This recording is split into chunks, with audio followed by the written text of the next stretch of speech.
Hello, Victor.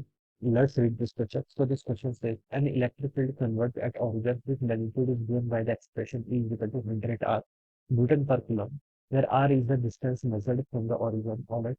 और आपको देखिए मतलब चार्ज बताना है, चार्ज का मैग्नीट्यूड बताना है, साइन बताना है, ठीक है, यही सब चीजें बतानी है। तो इस क्वेश्चन का की कॉन्सेप्ट में आप क्या लिख सकते हैं? Electric field due two point charge लिख लीजिए। क्या लिख लीजिए? Electric field due two point charge. Electric field due two point charge, this will be the key concept of this question. ठीक है, ये क्या क्या बच्चों, इस क्वेश्चन का आपका की कॉन्सेप्ट। ठीक है बच्चों, देखिए किसी पॉइंट चार्ज का मान लीजिए कोई आपका पॉइंट चार्ज क्यू है, ठीक है। इसके कारण आपको किसी आर डिस्टेंस पर, ठीक है, आर डिस्टेंस पर आपको इलेक्ट्रिक फील्ड फाइंड आउट करना है, ठीक है। तो electric field at point P को आप कैसे लिखते हैं? ये होता है आपका k electrostatic constant times the charge divided by r square. R is the separation between this, ठीक है। अब बच्चों मान लीजिए ना ये चार्ज आपका पॉइंट, इस चार्ज, ये पॉइंट जैसा चार्ज है नहीं, मान लीजिए कि आपकी वॉल्यूम है, मतलब कोई रीजन है, ठीक है, जिसकी रेडियस मान लीजिए स्फीयर है, मान लीजिए स्फीयर एक कंडक्टिंग स्फीयर है। कंडक्टिंग स्फीयर पर आपने इसकी रेडियस कैपिटल आर के इक्वल है, ठीक है। अब पी पॉइंट पर आपको इलेक्ट्रिक फील्ड बताना है, ठीक है। तो क्या ये थ्योरम, तो ये क्या इक्वेशन इलेक्ट्रिक फील्ड की वैलिड रहेगी? तो बच्चों इसके वैलिड होने के पीछे कंडीशन ये है कि जो आपका आर होना चाहिए, the distance where we have to find out the electric field much much greater than the dimension. ये क्या होनी चाहिए? इसकी डायमेंशन से ग्रेटर होनी चाहिए। तो ये फॉर्मूला क्या आपका वैलिड है, ठीक है। तो इस चीज का ध्यान रखना है। और क्वेश्चन बोलेगा कि electric field converges at the origin whose magnitude is given by the E। Electric field का मैग्नीट्यूड गिवन कर रखा है, ठीक है, सिर्फ मैग्नीट्यूड गिवन कर रखा है, कितना? 100 आर न्यूटन पर कूलम के। मुझे पूरा इलेक्ट्रिक फील्ड चाहिए, तो मैं ई वेक्टर लिख रहा हूँ। अगर मैं वेक्टर लिख रहा हूँ तो अब मुझे डायरेक्शन भी मेंशन करनी पड़ेगी, ठीक है। क्वेश्चन में सिर्फ मैग्नीट्यूड बोला गया इतना, ठीक है, वेर आर इज है। इन क्वेश्चन में एक हिंट देखिए, इलेक्ट्रिक फील्ड कन्वर्ज कर रहा है एट द ओरिजिन। तो मैं यहाँ पर माइनस लगा देता हूँ और ई आर वेक्टर लगा लेता हूँ। ये कैसे किया मैंने बच्चों? देखिए कोई चार्ज है, मान लीजिए प्लस क्यू चार्ज है, आपको इलेक्ट्रिक फील्ड लाइंस तो ड्रॉ करनी आती है ना। प्लस क्यू चार्ज के कारण इलेक्ट्रिक फील्ड क्या होती है? आपकी आवे जाती है, ठीक है। और कोई भी पॉइंट चार्ज होता है या फिर स्पेरिकल डिस्ट्रीब्यूशन होता है, तो हम कौन से सिमेट्री का यूज करते हैं? स्पेरिकल सिमेट्री का यूज करते हैं। अगर प्लेन होता है तो हम प्लेन पोलर कोऑर्डिनेट्स का यूज करते हैं। 3D के लिए हम क्या यूज करते हैं? 3D के लिए हम स्पेरिकल पोलर कोऑर्डिनेट्स का यूज करते हैं, ठीक है। तो बच्चों देखिए एक पॉइंट चार्ज है, पॉइंट चार्ज के कारण electric field always radially outward जाएगा और आप स्पेरिकल सिमेट्री का यूज करेंगे, ठीक है। तो देखिए अगर ये देखिए कोई स्फीयर होता है, मान लीजिए कोई आपका स्फीयर है, ठीक है। स्फीयर की रेडियस इस डायरेक्शन में होती है, इसे हम क्या बोलते हैं? Plus E R vector. E R vector क्या? डायरेक्शन। जैसे देखिए बच्चों आपके कार्टेशियन कोऑर्डिनेट होते थे जिन्हें हम रेक्टेंगुलर कोऑर्डिनेट्स बोलते हैं, वहां पर आई कैप जे कैप के कैप होता था। सेम तरीके से स्पेरिकल कोऑर्डिनेट, स्पेरिकल कोऑर्डिनेट्स में एक आपका जो यूनिट वेक्टर होता है वो क्या होता है? आपका रेडियल होता है। क्या होता है? रेडियल, ठीक है। ये कांस्टेंट नहीं होते, जैसे वहां तो कांस्टेंट होते हैं, यहाँ पर कांस्टेंट नहीं होते। लेकिन अगर बाहर की तरफ जा रहा है यानी कि in the direction of increasing r, तो उसे प्लस ए आर से रिप्रेजेंट करते हैं, जिसको हम क्या बोलते हैं? Divergent. Electric field diverging nature का है। अगर यहाँ पर माइनस क्यू चार्ज हो जाता तो इलेक्ट्रिक फील्ड लाइंस ऐसे इस तरफ आती, ठीक है। इसे हम क्या बोलेंगे? कन्वर्जिंग नेचर का, क्योंकि ये क्या कर रहा है? कन्वर्ज कर रहा है, एक पॉइंट की तरफ क्या कर रहा है? कन्वर्ज। और ये डायरेक्शन देखिए ई आर के अलाउंग है, नहीं है, ई आर के अपोजिट है, तो माइनस ई आर लेके आएंगे। तो यहाँ पर इसलिए मैंने माइनस ई आर वेक्टर लिखा हुआ है, ठीक है। ये क्या बता रहा है? आपका कन्वर्जिंग इलेक्ट्रिक फील्ड है, ठीक है। तो इसको मैं ऐसे लिख सकता हूँ। अब क्या बोला गया देखिए क्वेश्चन में, where r is the distance measured from the origin. Origin इसका सेंटर है, ठीक है। ओरिजिन इज द सेंटर, ठीक है, ये बता सकते हैं। तो हमसे बोल रखा है देखिए ए ऑप्शन में, total charge contained in any physical any spherical volume with its centre at the origin is negative. Total charge आपका नेगेटिव होगा। बच्चों अगर इलेक्ट्रिक फील्ड आपका कन्वर्ज कर रहा है, टुवर्ड्स आ रहा है, तो इसका क्या मतलब है? जो भी आपकी वॉल्यूम है यहाँ पर टोटल चार्ज का साइन क्या होना चाहिए? नेगेटिव होना चाहिए। Q should be lesser than zero, ठीक है।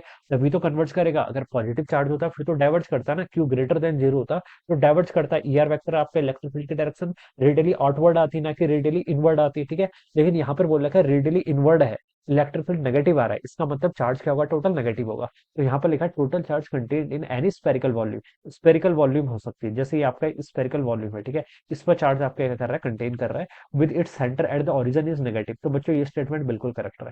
टोटल चार्ज आपका क्या होगा? नेगेटिव होगा अगर इलेक्ट्रिक फील्ड आपका रेडियली इनवर्ड आ रहा है या फिर कन्वर्ट कर रहा है। बी पर क्या लिखा है? Total charge contained at any spherical volume irrespective of the location of its centre is negative, ठीक है। Irrespective of the location of its centre is negative. Electric field देखिए आपका क्या आ रहा है? इनवर्ड आ रहा है ना, तो वो नेगेटिव ही होगा। Total charge contain at any spherical volume irrespective of the location of its centre, centre के लोकेशन के छोड़ के is negative. Total charge contain तो बच्चों नेगेटिव ही आएगा, ठीक है। अगर आपका रेडियली फील्ड लाइंस क्या है? रेडियली इनवर्ड है तो नेगेटिव आएगा। तो बच्चों बी स्टेटमेंट भी आपका ट्रू है, ठीक है। ए पर था total charge contain in spherical with centre at the origin is negative, ठीक है, ये भी ट्रू है। सी पे देखिए क्या लिखा है? टोटल चार्ज कंटेंट अब आपको क्या करना है बच्चों, फाइंड आउट करके बताना है। अब कोई चार्ज आपका क्यू है, ठीक है। इलेक्ट्रिक फील्ड क्या होता है, देखिए इलेक्ट्रिक फील्ड का फॉर्मूला होता है q divided by 4 pi epsilon naught r square. ये फॉर्मूला का यूज करूंगा मैं, ठीक है।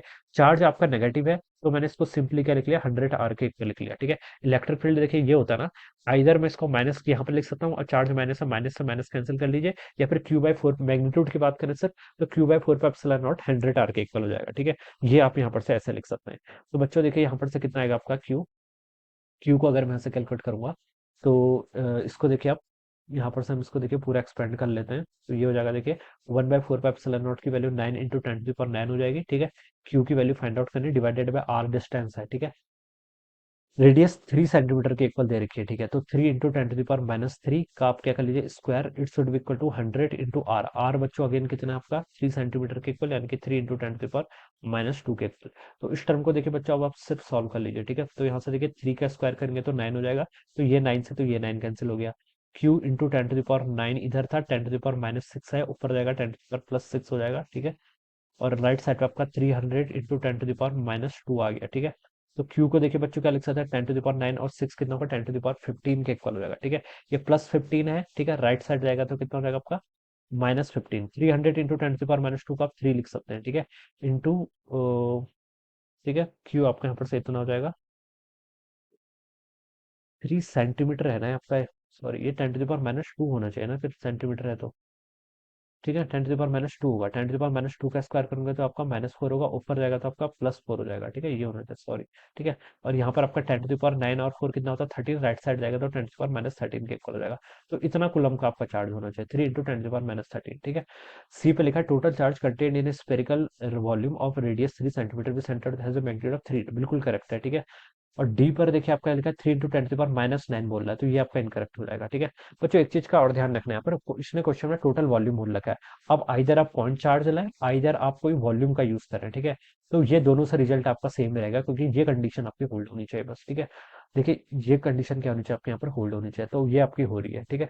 तो बच्चों देखिए आपका कौन सा ऑप्शन ट्रू है यहाँ पर, आपका ए भी ट्रू है, बी भी ट्रू है, सी भी ट्रू है। This all three are the correct answer of this question.